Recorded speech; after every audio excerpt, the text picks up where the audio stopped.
Que bom que você chegou até aqui. Você está feliz? Você está animado? Você está lembrado qual é a temporada de mensagem que nós estamos? Milagres. Você está preparado para essa estação de milagres? Seu espírito está sendo expandido? Glória a Deus. Hoje nós estamos aqui, gente, com alguns americanos. Nós estamos chique, né? Ali em cima, tradução simultânea. Glória a Deus, um prazer recebê-los. Vamos falar inglês? It's a pleasure to welcome you here again. Muito obrigado, gente.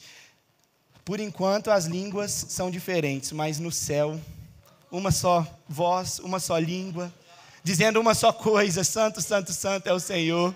E por enquanto a gente vai por todas as nações levando o evangelho, né? Glória a Deus. Hoje nós vamos trabalhar num texto em Lucas. Lucas capítulo 6, versos 6 a 10.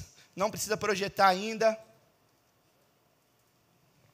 Mas se você quiser abrir a sua Bíblia, Lucas 6, versos 6 a 10. Eu acho que a projeção, inclusive, ela está com a referência errada, está em Marcos. Mas a correta é Lucas 6, de 6 a 10. Essa história que nós vamos ler é a história de um homem anônimo. A minha mãe escreveu um livro chamado Mulheres Anônimas, em que ela trabalha algumas mulheres que não tiveram seus nomes revelados na Bíblia. Como, por exemplo, uma muito famosa, a mulher do poço. As viúvas. A mãe de alguém, a mãe do fulano. A esposa do fulano. Mas esse homem em que nós vamos trabalhar hoje, ele é um homem anônimo. O nome dele não foi revelado. Ele é o homem da mão ressequida, ou o homem da mão seca. Se você tem mais de 2 minutos de crente, você já ouviu essa história? Ela é muito famosa. E hoje a gente vai trabalhar alguns aspectos, algumas coisas que o Senhor pode nos ensinar nessa história, algumas coisas que o Senhor pode nos moldar para que a gente viva uma vida completa em Jesus. Lucas, capítulo 6, versos 6 a 10, diz o seguinte: aconteceu que em outro sábado, Jesus entrou na sinagoga e começou a ensinar. Estava ali um homem que tinha a mão direita ressequida. Os escribas e os fariseus observavam Jesus, procurando ver se ele faria uma cura no sábado, a fim de acharem de que o acusar. Mas Jesus, conhecendo os pensamentos deles, disse ao homem da mão ressequida: levante-se e venha para o meio. E ele, levantando-se, ficou em pé. Então Jesus disse a eles: vou fazer uma pergunta a vocês. É lícito no sábado fazer o bem ou fazer o mal? Salvar uma vida ou deixar que se perca? Então Jesus, olhando para todos os que estavam ao seu redor, disse ao homem: estenda a mão. Ele assim o fez e a mão lhe foi restaurada. Senhor Jesus, nós pedimos que o Senhor ministre ao nosso coração, Espírito Santo. Nós sabemos que onde 2 ou 3 estão reunidos em seu nome, ali o Senhor está. E é por isso que nós sabemos que o Senhor está aqui no nosso meio com a sua presença manifesta. E nós cremos que o Senhor vai expandir a nossa visão, expandir a nossa fé, esticar a nossa fé, Pai. E é assim que nós nos tornamos disponíveis hoje. Que qualquer seta que esteja na nossa mente, tentando roubar a nossa energia, a nossa alegria, a nossa concentração, Pai, em nome de Jesus, vá embora.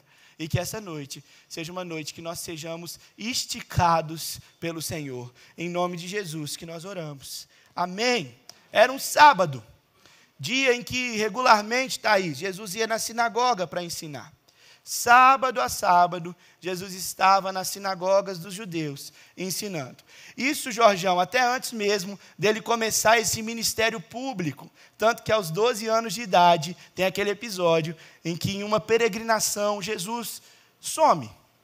O pai achou que estava com a mãe achou que estava com o pai. Isso continua acontecendo até hoje, né, gente, com os nossos pequenos. Às vezes o pai acha que está com a mãe acha que está com o pai, na hora que você vai ver, está com o vô. Geralmente está com o vô, que está aqui na frente. E aí, Jesus estava onde? Jesus estava ensinando. Jesus estava num ambiente de ensino, porque isso era recorrente de Jesus. Mas nesse episódio, já estava acontecendo alguns milagres de Jesus. Jesus já estava manifestando em poder. coisas miraculosas, mas isso não agradava tanto aos fariseus. Isso, na verdade, deixava eles extremamente incomodados pela posição daquilo que eles chamavam Jesus. Eles falavam, não é possível que esse é o Messias. Um homem que vem de um lugar simples, não vem armado para nos libertar. Será que esse mesmo poderia ser? Não é. E então eles começaram a perseguir Jesus, a ir até Jesus, para ver se eles conseguiam pegar Jesus no pulão. E nesse contexto, no sábado, não era permitido curar no sábado de acordo com a lei judaica. Então, eles estavam vendo Jesus curando, e eles começaram a querer então fazer alguma cilada, alguma armadilha, para que Jesus fosse preso, ou até mesmo fosse morto, né? Nesse contexto, a gente tinha um homem com a mão ressequida. Pode ser que nós não tenhamos nenhuma pessoa aqui no auditório com a mão seca. Mas é muito provável que nós tenhamos muitas pessoas nesse auditório com alguma área da sua vida precisando do milagre do Senhor. É muito possível que a gente tenha aqui várias e várias pessoas que estão com alguma área da sua vida seca. Então, essa história ela vai nos ensinar como que a gente age, Rafa, quando a gente está ressecado. Às vezes estamos com o casamento seco, o relacionamento com os filhos seco. Às vezes nós estamos com uma doença que não existe solução. Às vezes nós estamos com as nossas emoções destruídas. Falta óleo, falta alegria. Mas, de fato, a gente crê que essa noite é uma noite que o Senhor, como nós temos crido nessa temporada, virá com um milagre sobre sua vida. Amém? Em primeiro lugar, eu quero falar com você sobre uma atitude, ou então um posicionamento que a gente deve ter diante de Jesus. Nós devemos ter, número 1, a expectativa do milagre. A expectativa do milagre. Se você quiser anotar isso aí, número 1, nós devemos ter a expectativa do milagre. A expectativa não tem que ser no milagre. É a expectativa do milagre, porque a expectativa é em Jesus. Mas em um Jesus, em um Cristo que faz milagre. A gente não quer o milagre pelo milagre, a gente quer o milagre porque é Jesus que faz. Se qualquer outro fizesse milagre, a gente não ia querer o milagre. Afinal, eu prefiro Jesus que o milagre. Mas a gente prefere, então, tendo Jesus, que a nossa vida receba um milagre. Sabe por quê? Porque quando a gente tem aqui, nesse texto, versículos 6 e 7, diz assim, estava ali um homem que tinha a mão direita ressequida, os escribas e os fariseus faziam o quê? Observavam Jesus, procurando ver se ele faria uma cura no sábado. Eu fico pensando, os escribas olharam para uma equação com o resultado pronto. Qual que era a equação? Jesus mais um homem doente é igual a milagre, cura. Eu fico pensando nos fariseus olhando aquilo, falando, cara, o cenário está perfeito. Se tem Jesus, se tem um homem doente, o que a gente vai ter? Cura. É a hora que a gente vai pegar ele. Mas eu fico pensando também no coração do homem com a mão ressequida. Não fala sobre a expectativa do homem. O texto não nos dá informação suficiente a respeito disso. Mas o texto, ele pode nos sugerir algumas impressões. Por exemplo, um homem que tinha uma condição física visível, geralmente na cultura da época, era considerado alguém amaldiçoado. Essa pessoa ela tinha que ser tratada mais reclusa. Isso tem a ver com o contexto cultural da época.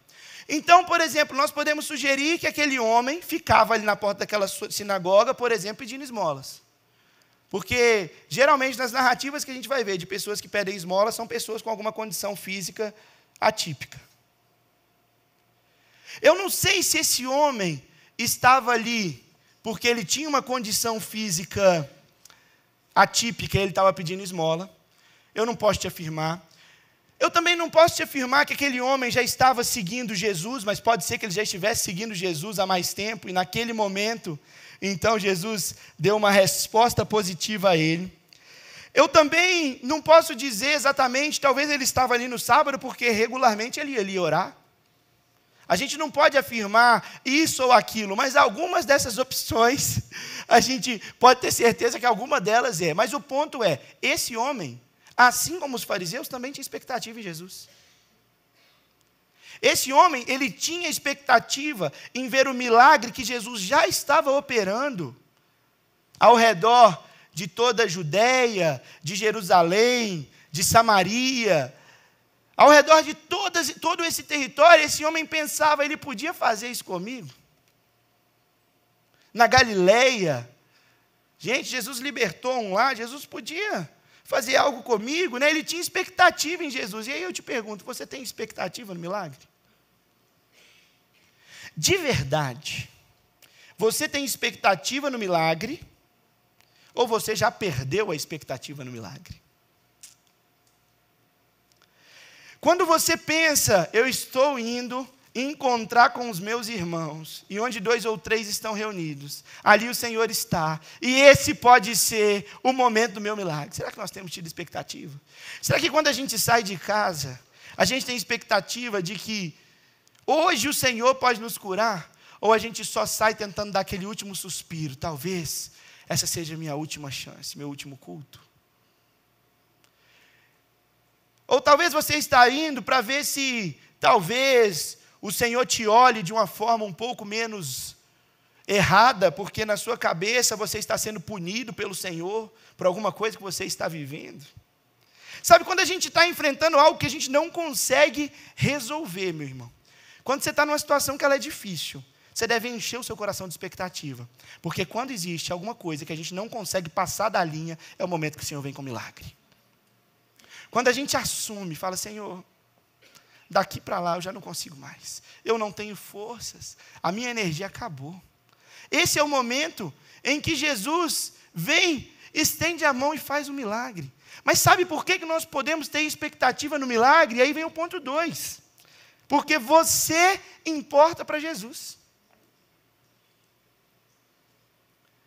Às vezes você se sente rejeitado até por Jesus. Pensando, Senhor, o Senhor não gosta de mim não, que não é possível. Olha o que está acontecendo na minha vida.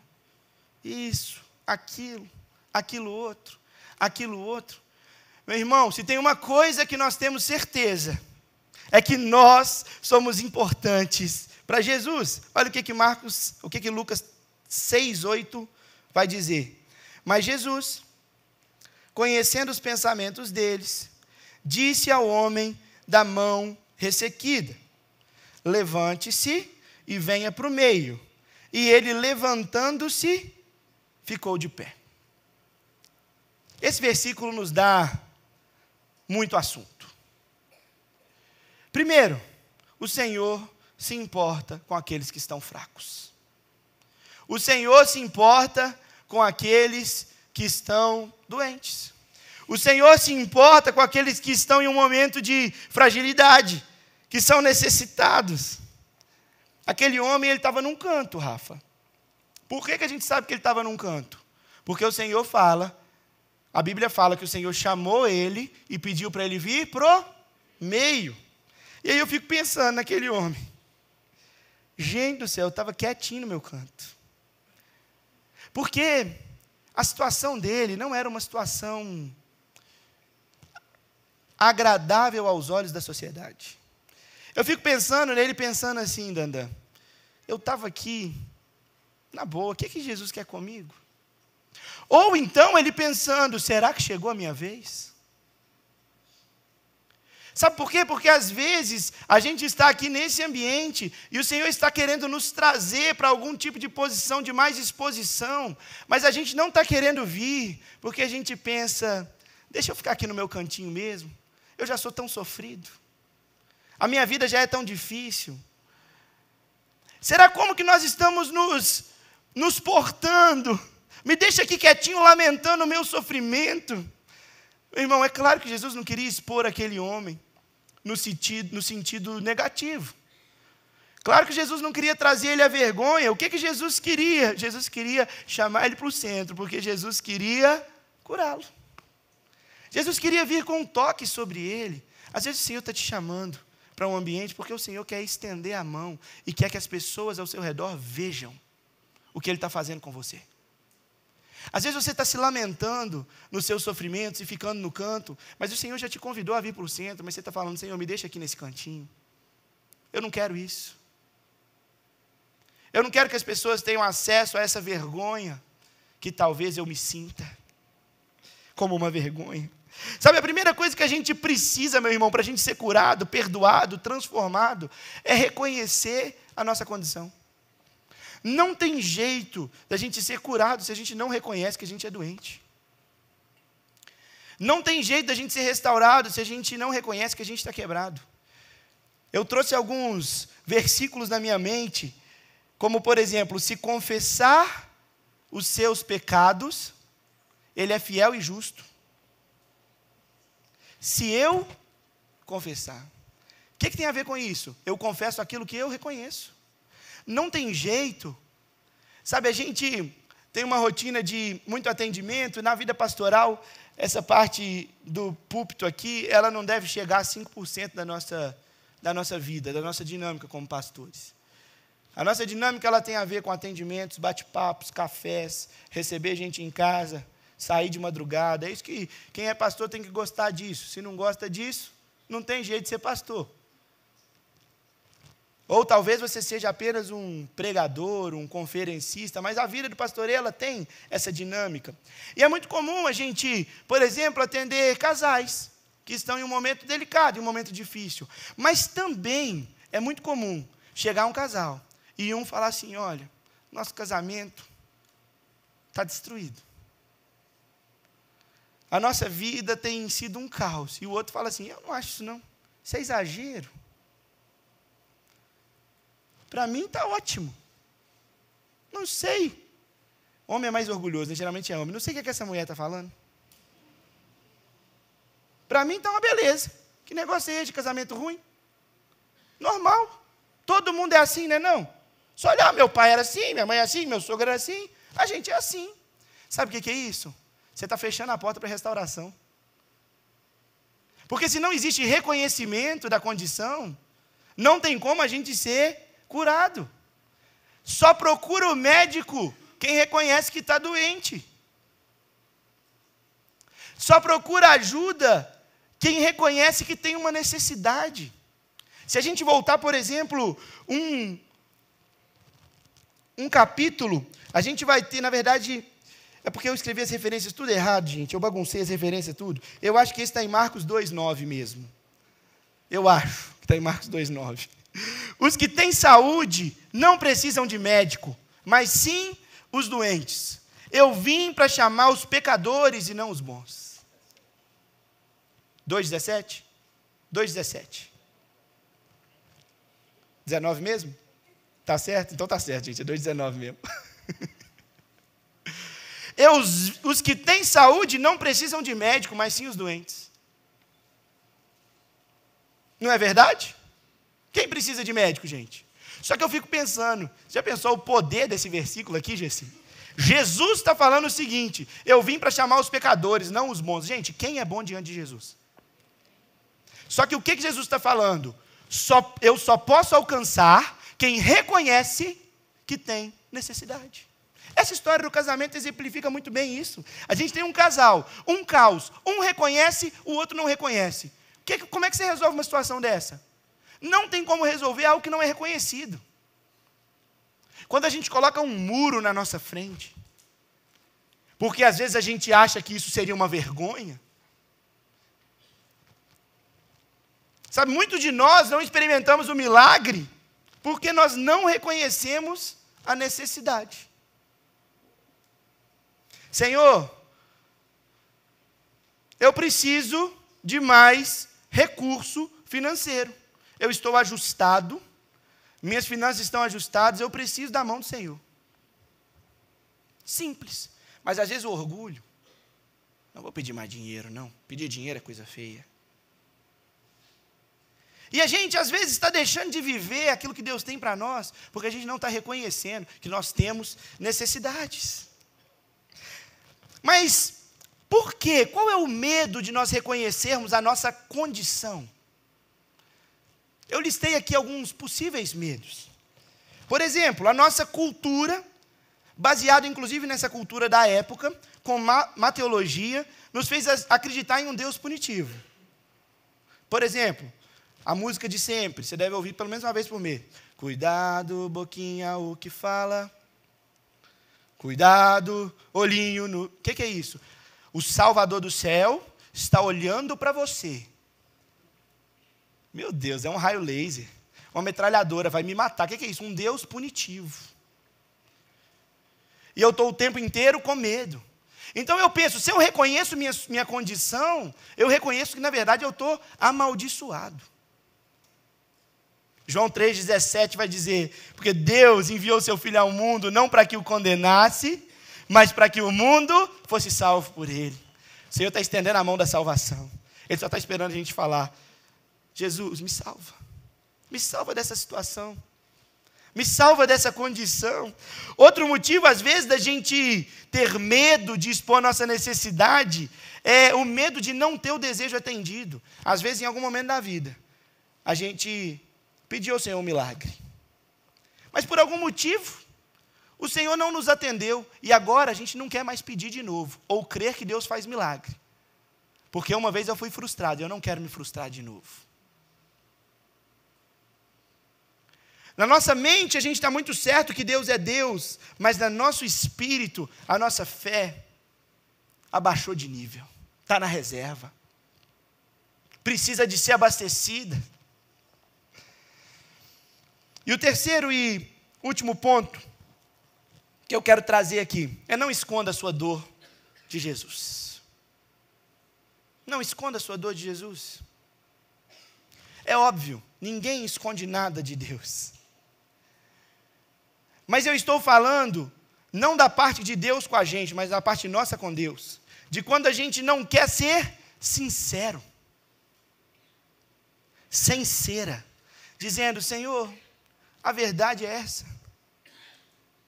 A verdade é que isso está acontecendo. Olha o que Lucas 3,10 então vai dizer. Então Jesus, olhando para todos os que estavam ao seu redor, disse ao homem, leia comigo, estenda a mão.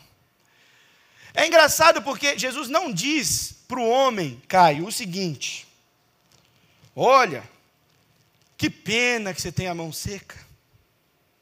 Mas olha pelo lado bom. Você tem perna, você enxerga, você tem a outra mão, é só a direita. Às vezes a gente está olhando para o nosso casamento assim, casamento destruído. Aí olha para a referência pior que a nossa e fala assim, aqui pelo menos eu estou casado. Está vendo os outros? Tudo destruído mais que eu. É engraçado que Jesus não vira para o homem e fala assim, poxa, você está reclamando de barriga cheia. Você podia não ter as duas. Sabe, Jesus não está olhando para você e falando assim, você está pedindo o quê? Jesus está falando assim, me peça. Assuma. Assuma o que você precisa. Não esconda de mim a sua dor.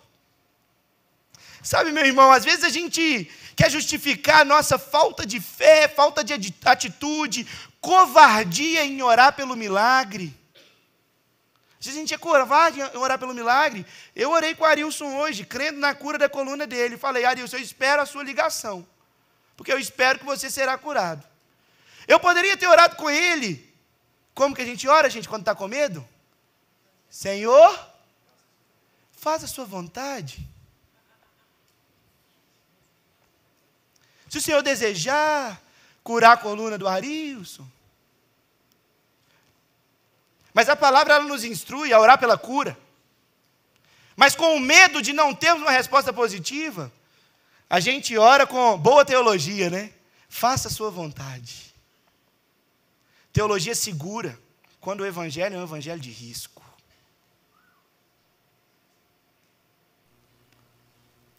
E às vezes a gente não entende por que o país tem 30% de evangélicos e continua de mal a pior.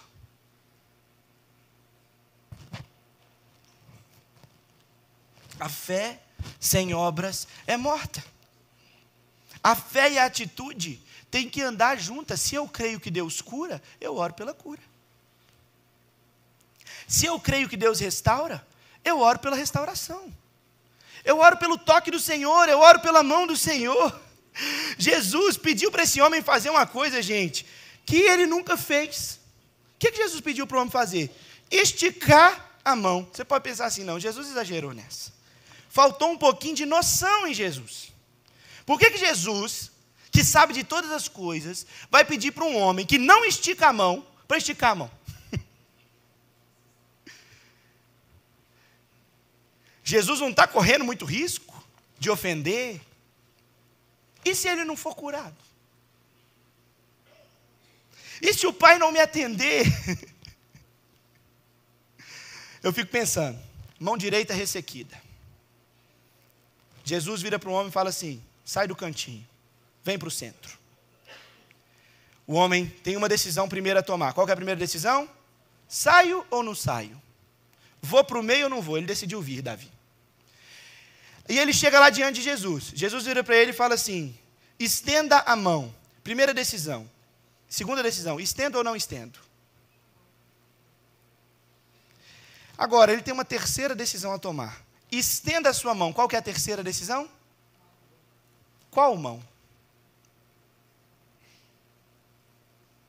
Porque se a mão que estende é a esquerda, ele poderia simplesmente dizer o seguinte. Mas sabe o que Jesus está nos convidando? Estenda a sua dor. E aí ele vira para o homem, estenda a sua mão. O que o homem faz?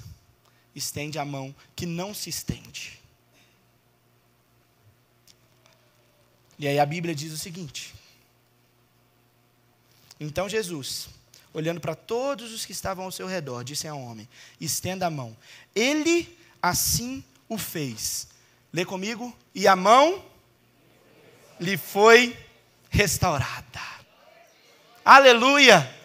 Glória a Deus! Você crê que você vai estender a sua dor, a sua dificuldade, o seu casamento, os seus filhos, o seu relacionamento, você crê nisso? E o Senhor vai te restaurar. Você tem certeza disso? Você tem certeza que você quer crer? Porque viver uma vida de fé é viver uma vida de risco. É viver uma vida em que a gente coloca a nossa reputação em xeque. E se eu falei para o Arilson que ele vai ser curado e ele não for?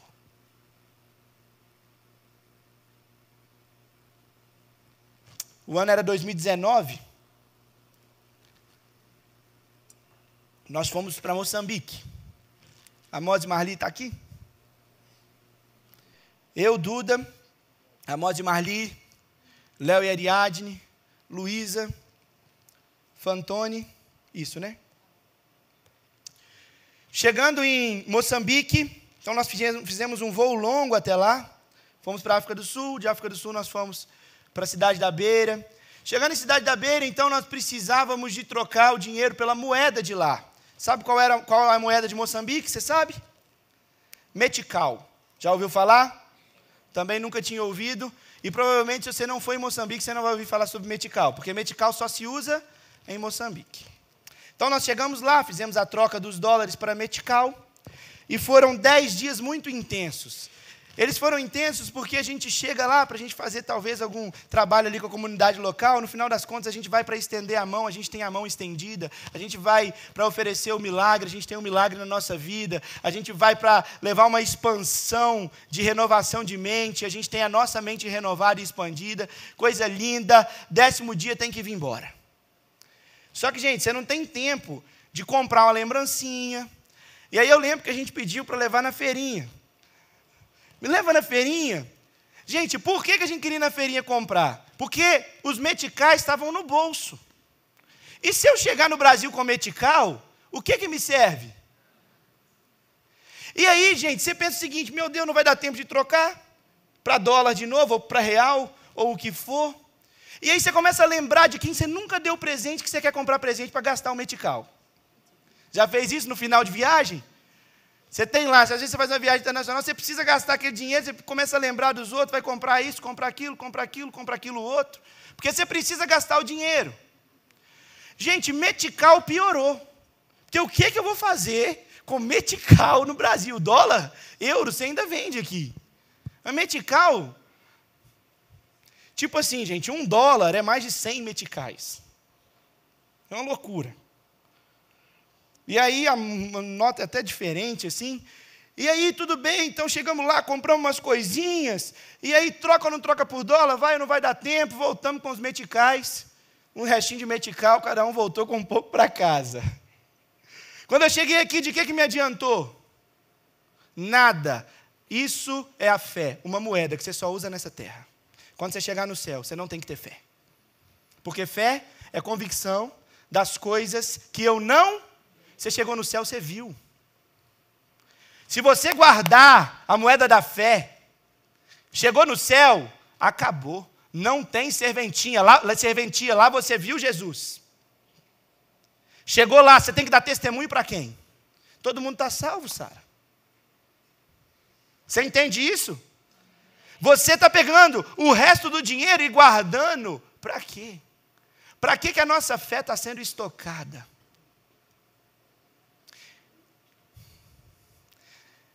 E aí eu fico pensando, por que talvez a gente tem tanta pouca fé? Porque Deus é generoso, onde o Senhor vai dando, o Senhor vai multiplicando, vai dando, vai multiplicando. Mas se a gente não usa, como é que fica a fé? Lá embaixo. Sabe, o nosso evangelho é um evangelho sem risco, um evangelho ultra seguro, com teologia boa, hermenêutica da melhor qualidade. O grego e o hebraico, a gente até finge que sabe. Mas no final das contas, e a fé? E aquela que é a moeda para ser usada nessa terra? Em que eu digo para a pessoa, você ainda está sentindo dor? Estou. Então vamos orar mais um pouco. E aquela que vai expandindo dentro do nosso coração, em que a nossa reputação vai para o lixo. Porque o que não importa não é a reputação, o que nos importa não é a reputação. Mas o que nos importa é agradar o coração do Senhor, meu irmão. Sem fé é impossível agradar a Deus. A vida pode ter secado em algumas áreas na sua vida. Qual área sua vida secou?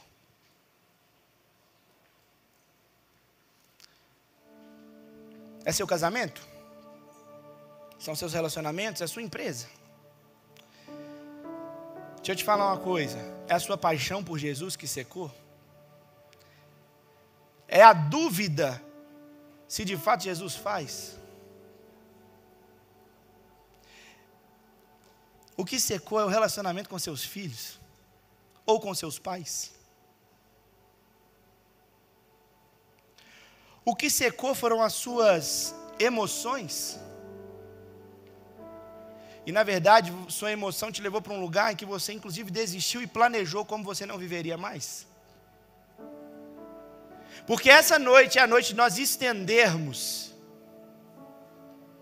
o que está seco. Você pode ficar de pé?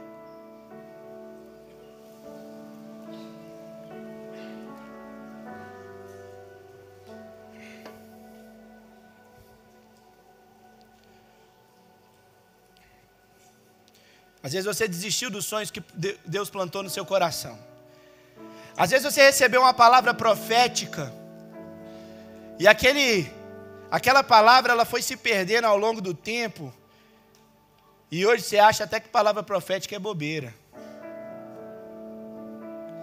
Porque na verdade os sonhos do seu coração eles foram murchando.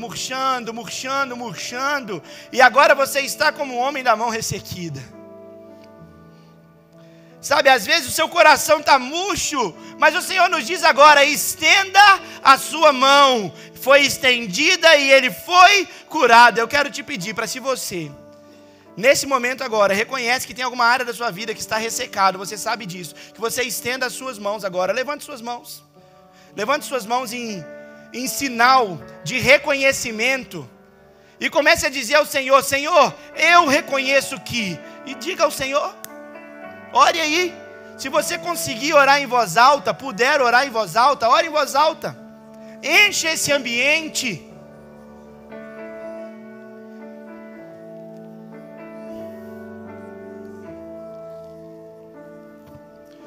Senhor, os casamentos que estão destruídos, que sejam agora regados e ungidos com o óleo do Senhor, o óleo do renovo, o vinho da alegria. Ah, Senhor, os filhos que se perderam, Deus, que eles sejam restaurados, Pai. Os relacionamentos que foram embora, Pai, que eles sejam também restaurados, Deus. Nós cremos, Pai, em empresas que estão indo de mal a pior, que o Senhor vai trazer, Pai, o renovo do Senhor, o fôlego do Senhor, o respirar do Senhor, Pai. Nós cremos na restauração. Nós sabemos que agora essas mãos levantadas aqui estão sendo restauradas pelo Senhor, Deus. Nós cremos que imediatamente, como um milagre, o Senhor está restaurando, Pai, a vida, as emoções das pessoas, pessoas que estão afundadas em um poço de depressão. O Senhor está restaurando a alma, a mente, a vontade e as emoções das pessoas. Nós cremos em emoções restauradas. Nós cremos em braços que agora, Pai, nesse momento, estão voltando a ter vida, voltando a ser completos em todas as áreas da vida. Meu irmão, o Senhor te convida a esticar a sua visão, a esticar a sua fé, esticar a sua crença nele, esticar o seu espírito. É isso que o Senhor está te convidando essa noite, e eu creio que isso está acontecendo. Se você puder, olhe para esse texto e lê comigo. Esperei com paciência pelo Senhor. Ele se inclinou para mim e me ouviu quando eu clamei por socorro. Tirou-me de um poço de perdição, de um atoleiro de lama. Colocou os meus pés sobre uma rocha e firmou os meus passos, e me pôs nos lábios um cântico novo, um hino de louvor ao nosso Deus. Muitos verão essas coisas, temerão e confiarão no Senhor. O Senhor está aumentando o nível de glória nesse ambiente, e o Senhor está restaurando a sua vida por completo, rejuvenescendo. O Senhor é a nossa glória. Deixe que Ele levante sua cabeça, meu irmão. Deixe que Ele não te faça andar mais com a cabeça para baixo, mas que você ande olhando para o alto, para o monte, de onde vem o meu socorro. O meu socorro vem do Senhor. Eu quero perguntar se existe alguém aqui agora que chegou aqui sem esperança, dizendo assim: Senhor, eu preciso do Senhor. Às vezes você nunca entregou o seu coração para Jesus, ou às vezes você se desviou deles. Eu queria te perguntar: existe alguém aqui que quer retornar para o Senhor, ou que quer entregar a sua vida para o Senhor? Faz um sinal para mim que eu quero orar por você. Existe alguém aqui que crê nessa noite, que crê em Jesus e diz que quer uma transformação, a mudança na vida, que de hoje não passa?